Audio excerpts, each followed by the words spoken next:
Yes, guys, what's going on? Welcome to AdamMcKola TV. We are back for United Daily Live, the place where you come every single day for your Manchester United latest news, headlines, transfer rumours, and all that good stuff. Make sure you're keeping it locked by hitting that subscribe button, and if you can as well, hit that join button to join AdamMcKola TV, support the channel, and of course get a little bit extra out of the channel as well. We are here today to talk about loads of things Manchester United. The Carabao Cup fourth round draw has already been made, despite the fact United haven't played their third round tie against Luton just yet. The fourth round tie has been drawn, so I'll tell you who we could be facing in the fourth round if we beat Luton. Then of course we're hearing transfer talk with Jadon Sancho continuously linked with a move to the club, as well as potential alternatives in the shape of Ismaila Sarr from Watford, who's been linked with Manchester United today as well. Although we will get the latest on Sancho and on all that talk linking him with Manchester United. We'll also get an update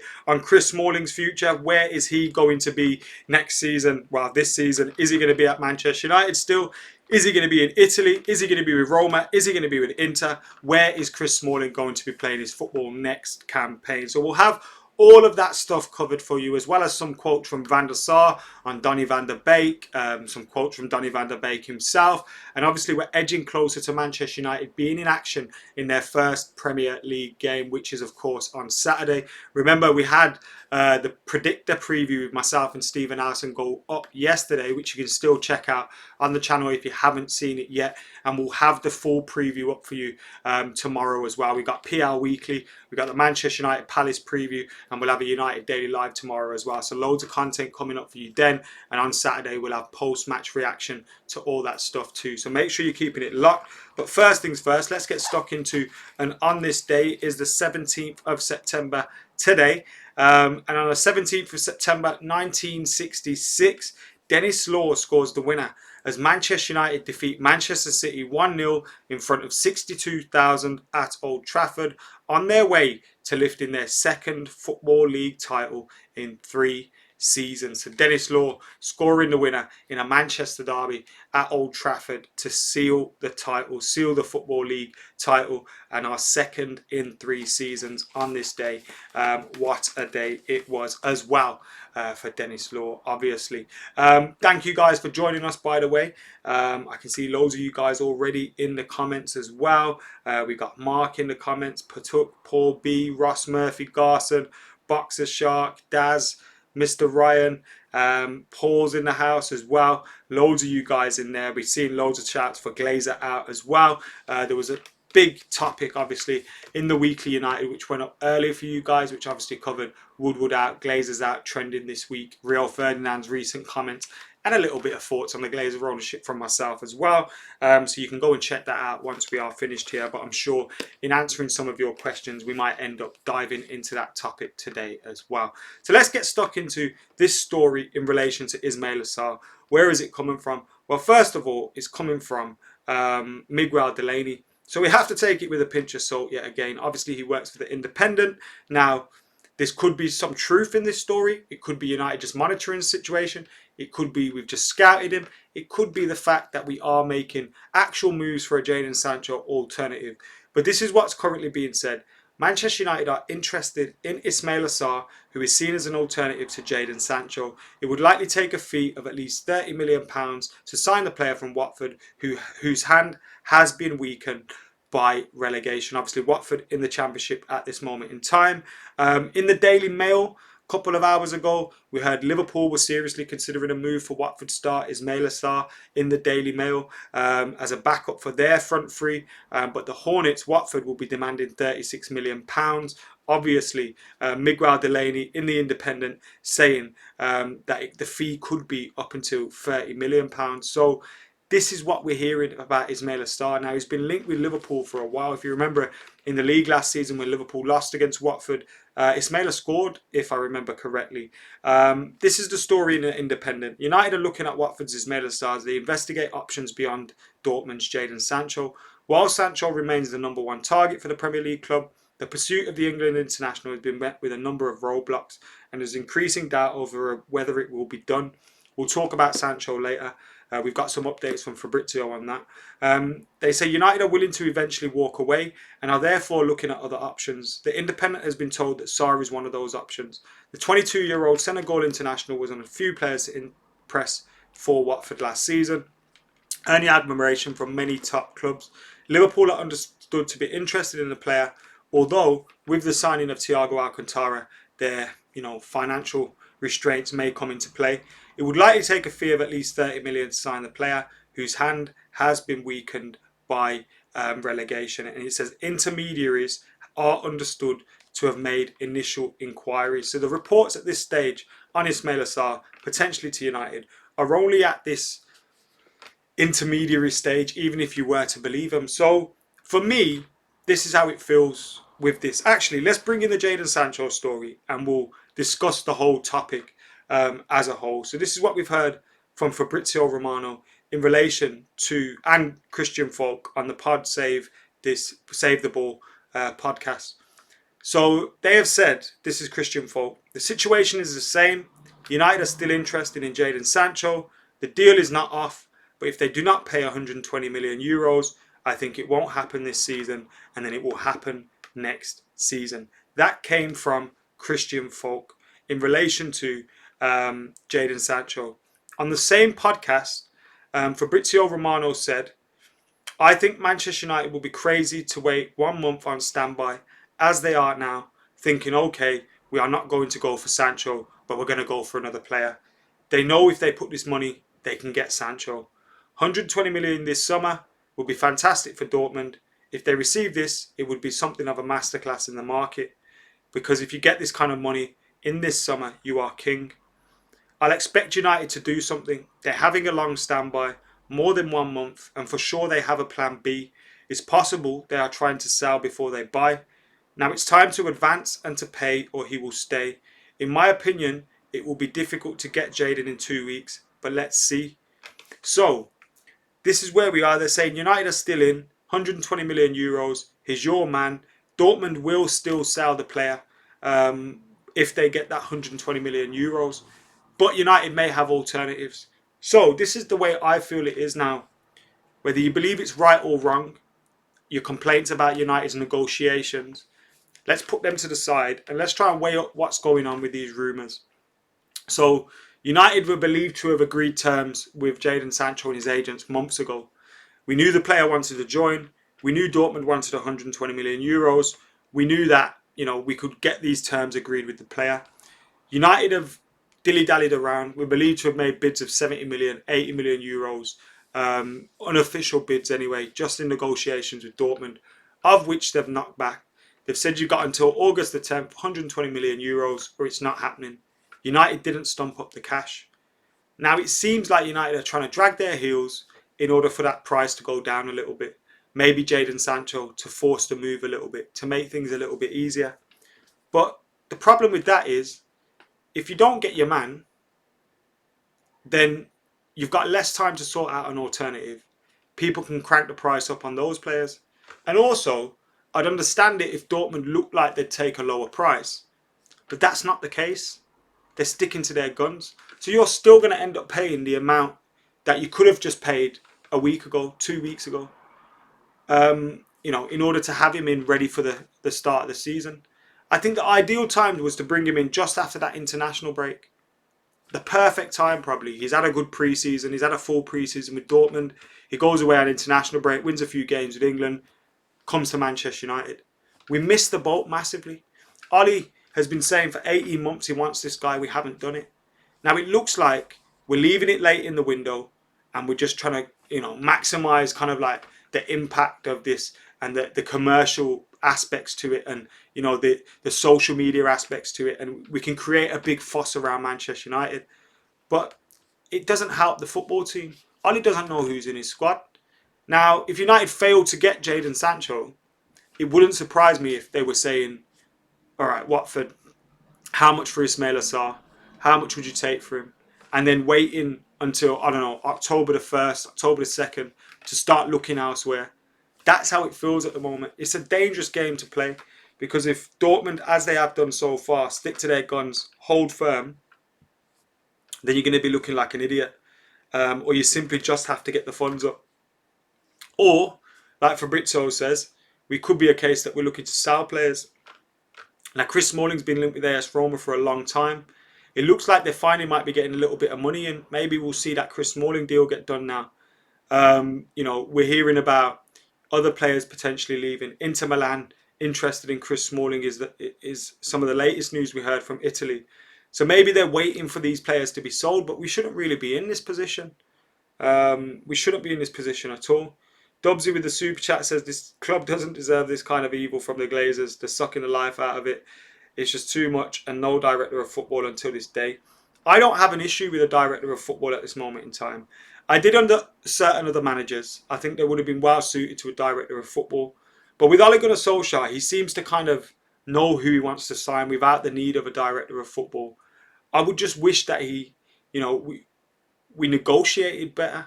That's not difficult. It's a case of, you don't need a director of football to negotiate for you on all these times. And because United have in the past just paid up silly money, clubs are sitting around thinking, these lot will pay eventually. No way they don't pay. Because they know Manchester United can spend big. Faham says Brighton's Alireza Jahanbakhsh. I like him, but I wouldn't want him at Manchester United, no. Daz says it's a fair point. Why is no other club after Sancho? Price tag. No one can afford 120 million euros. Very few clubs can in this market. United are probably one of a few that should be able to. And two, he wants to come back to England. That means you've got very few clubs that are in the market for him. Chelsea spent big money on Kai Havertz, Timo Werner. Liverpool haven't got the money to sign Timo Werner, so they're not going to get the money to sign Jadon Sancho.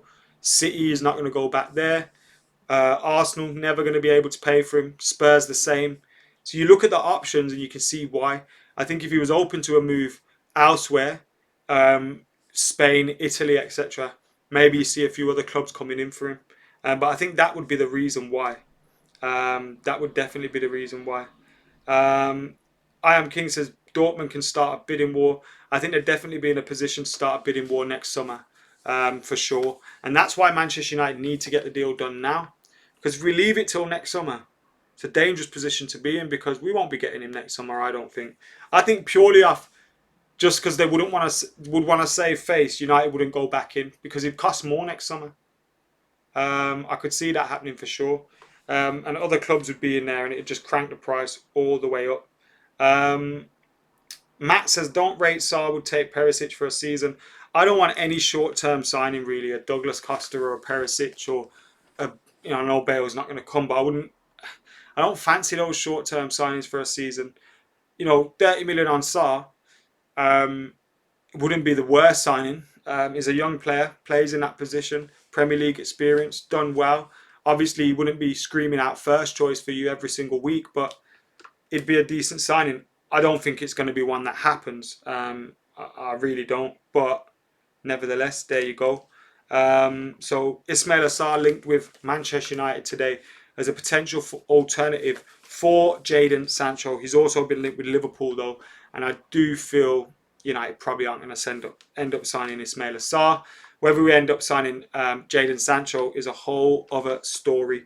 I'd love that to be the case, but let's wait and see what happens. I am getting less confident as the days go by, but I'd say Jadon Sancho will be a player, but Man United player by October the 5th. We'll leave it typically late. That's how I feel about that one. So the Carabao Cup draw, we've got Luton Town next Tuesday, which is the 22nd, right? Yeah, next Tuesday we've got Luton Town away in the third round of the Carabao Cup. If we beat them, we'll play Preston or Brighton away from home. So Preston or Brighton obviously have to play their third round. The winners will play each other. So we've got a decent opportunity to get to the fifth round of the Cup. And you can almost, I know there's going to be a few Premier League games sandwiched in between, but you could almost use those games as pre-season type games. Give opportunity to players to get fit, build fitness up around that. We're going to have a lot of fixtures in September because both those Carabao Cup games come in September. So you've got the 19th, the 22nd, the 26th, potentially the 29th if you get to the 4th round of the Cup. So that's 4 games in 10 days. And then you've got a game on the 3rd of October, 17th and the 24th for the league games. I imagine that's because we've got an international break in between there, annoyingly. And I assume if you get through the 4th round of the Cup, you'll have another Cup game somewhere in there. Are they just going to finish the Cup before Christmas? That would be mad, wouldn't it? It does feel like they're speeding through everything. Doing the 4th round draw before there was even a ball kicked in the 3rd round. But yeah, that's who Manchester United could be playing in the next round. We got Luton in the next round. And then we could be playing Brighton or Preston away from home next up. So the talk on Chris Smalling. Now we've heard Inter Milan were interested in him. Let's have a look. So we heard from Calcio Mercato, thanks to Man United Zone, that United continue to ask for 20 million for Chris Smalling. Inter Milan are entering strongly on the player and are ready to offer an exchange with one between João Mario, Perisic or Brozovic. Now for me, out of those 3, I'd probably go Brozovic if that was a real thing and it was actually going to happen.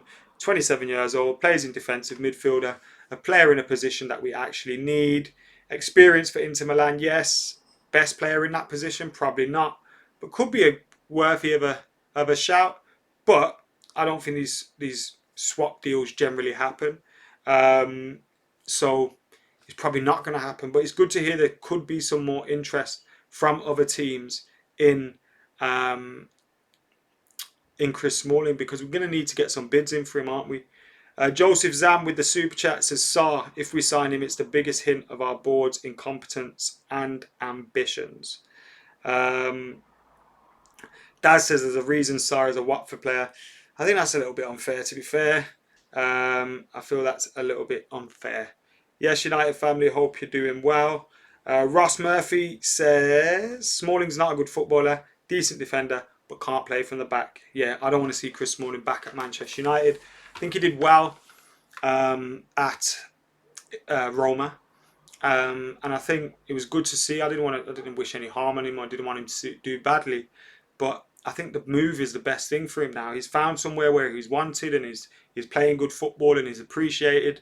He's not going to be first choice, second choice, third choice at United. I don't think he'll come back and be 4th or 5th, 6th choice. I'd rather see Maguire, Lindelof, Bailly, Twanzebe, Tedam Mengi played ahead of him. So whilst I don't think Smalling's the worst player in the world, I think it's just time to cash in. If you can get 20 million for him, great stuff. I think he's actually worth that. Look, I think Roma sold a 34-year-old Jadon Sancho for around £18 million today. Which is good for United, by the way, because it hopefully means we're going to get a bit of money from him. But 34-year-old striker, 18 million. If we were signing Smalling from Roma, they'd be asking minimum 35, 40 million for him. Maybe more. We know it, so we should be asking for a decent price. I don't think 20 million is too much for Chris Smalling at all. 29 years old, decent level, you know, like United family says, slower league suits him. And Serie A looks like a place where he can extend his career. They'll get him for a good 4 or 5 years. And I think 20 million would be a bargain for him. So there you go. Let's hope Inter Milan do come in for him and it speeds things up with Roma. Alex Telles continues to be linked with Manchester United. And apparently because obviously there was rumours linking us with Sergio Reguilon. United obviously weren't happy with the fact there was a buyback clause in that deal. I'm glad we didn't accept the deal with a buyback clause. I said it all along. I'd like Sergio Reguilon at United because I think he's a good option in terms of an attacking left back. I think he's better than Shaw attacking. I think Shaw's better defensively. But I would have liked to have seen that competition there. But if they wanted a buyback clause in it, I wasn't for that deal at all. It's a very small-minded thing to do from a football club. Because if he has a good season, he proves himself. He's gone. Spurs have got a buyback clause in there for like 40 million euros. They're buying for like 30, 35 million. So they're not making much profit out of it. And they're paying his wages for a year, 2 years. So it's like, if he performs badly, you can keep him. If he performs well, we'll take him back. I don't think that's a great move for any club to be in. Not if you want to be taken seriously. Spurs, on the other hand, don't mind. They bent over on that one, hoping to get a favour with Bale, which they did. They're paying 50% of his contract. But obviously, United want to strengthen that left back position. And although I don't think it's the priority right now, right wing, centre back, I think is more important. United are being linked with Alex Telles. Now, the story today is United have gone back in for Alex Telles, £18 million transfer from Porto. It's probably good value for money, to be fair. His contract expires in a year. Obviously, he's 27 at the moment. He scored a lot of goals for a fullback, got a lot of assists for Porto. He'd come in and give us some decent competition for places. His agent has been shopping him around at the moment. So you never know whether it's United are actually interested or our name's just being dragged into it because of the fact they're looking for a club. But United are reportedly backing for Porto left back Alex Telles. The Red Devils are looking at Telles with the aim of adding depth to their squad given Luke Shaw's injury record. Bowler reports Solskjaer has renewed his interest with Reguilon set to join Tottenham. United are thought to have been put off by Madrid's insistence on inserting a buyback clause in the deal. They've now turned their attention to Brazilian Alex Telles, who is available for £18 million. Porto don't want to risk losing him on a free next summer, so he could potentially be on his way. But that's what we're hearing at the moment. £18 million should be within our budget, right? But I imagine United would want to get their main choice signed up first before looking elsewhere. And we need to get some players sold before we can look further for any business as well, which is, quite obvious. But there you go. AdamMcKola promoted, says Jordan. Defo was Smalling replacement. I disagree. I don't think you can replace a player that wasn't here for the last year. Smalling wasn't in the squad, so why do you need to replace him? It'd be like saying we need to replace Phil Jones. We don't. So I don't think it's a replacement. I think it's a reward for his good work, his good efforts in the academy, and his talent. I think he's a talented young centre half. Obviously, we don't want to push him and force him into the first 11 just yet. But given time, I think he can make it. And you look at, Lindelof, Maguire, Bailly, Twanzebe ahead of him. Bailly and Axel haven't really been fit, so he could get a chance sooner rather than later. I would like to see us sign someone in the centre half position, especially if we can reinvest the money from Rojo, Smalling, Jones leaving. But I think AdamMcKola's got it. I wouldn't use it as an indicator of us not signing anyone, because I think even if we sign someone in that centre back position, AdamMcKola will be getting an opportunity. He's that good, and he deserves it. And Ollie's shown he'll give a pathway for these younger players to get an opportunity at Manchester United. McKola will be bought and loaned back to Leipzig in January, says Martel. That'd be nice. Just can't see it happening. I wanted McKola. I still want McKola at United, but just not sure if it's going to happen at all. 18 days to go in the transfer window, says David. It is, yeah. 18 days to go, just over 2 weeks to go. Still plenty of time, but with the league starting in 2 days, would have liked to have had more business done, or at least most of our incomings done by now, which hasn't happened. Obviously. Noel says, I hope we get rid of some dead wood. So we've got Rojo, Smalling, Jones need to go. Andres Pereira needs to go.